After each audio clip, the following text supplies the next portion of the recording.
Can you talk about the Sandy situation? Obviously, like this guy's been hearing it ever since he's rehabbing and during spring training that, oh, they should trade him. He may get traded. Obviously, his name's been out there. Can you just talk about how that market kind of developed from what you can tell us? And Yeah, when did the Marlins decide to officially say that they're going to hold on to him?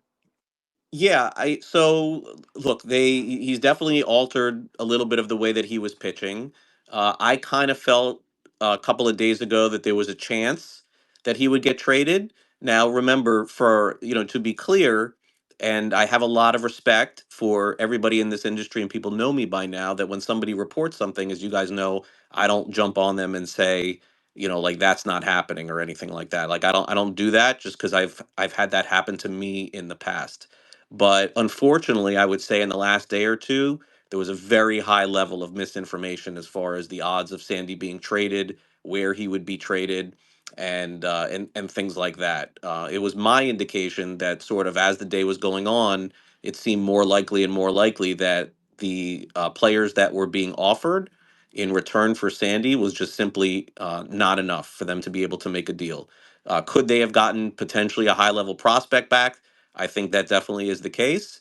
But they just, simply felt turning him around, getting him in a good spot, the way to go for the remainder of the season. I'm not going to sit here and say, Kevin, that he's going to be with the team next year. I don't know the answer to that. I certainly hope so. I think you guys know how I feel about Sandy. I think you know how Sandy feels about me. But we also would like to acknowledge that the organizational direction, they'll determine the value of a player and what they can get for him, similar to the way they did things in Tampa Bay. And you see the trades Tampa Bay made a ton today. We could see that again in the offseason. I know the Yankees definitely had interest in him to the level that you saw being put out there today was completely false. I don't think there was a single conversation today between the Yankees and Marlins on Sandy Alcantara. So at some point later in the day, maybe about an hour before you saw me put out that report, my understanding, Kevin, was they were just simply not going to move him.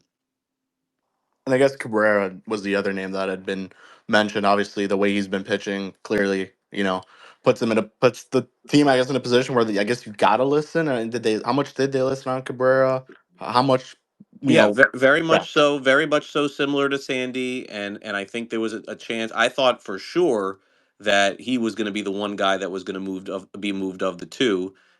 Again, it's an hour since the deadline, so I haven't been able to get all the intel as far as what happened.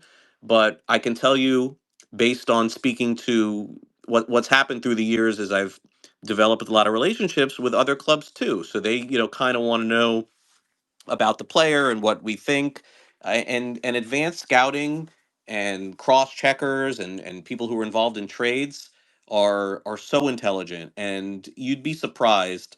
Like, we think we know a player, the other team knows the player just as well as we do, and they do an incredible job finding out about the player. This has been the best 4 month run for Cabrera and the most consistent, and by the way, it's not even close. I think that part is being evaluated by other clubs as well. I heard that a lot. Is this real? Or what are we trading for here? Is this Cabrera? Is this the future of Cabrera, or is it the last 4 years of Cabrera? So that uncertainty probably popped in. My guess, guys, is that if Cabrera runs off another 2 or 3 months, I mean, he could be a very, very more coveted asset even than what he was now. And I think that's what the Marlins are taking a chance on here.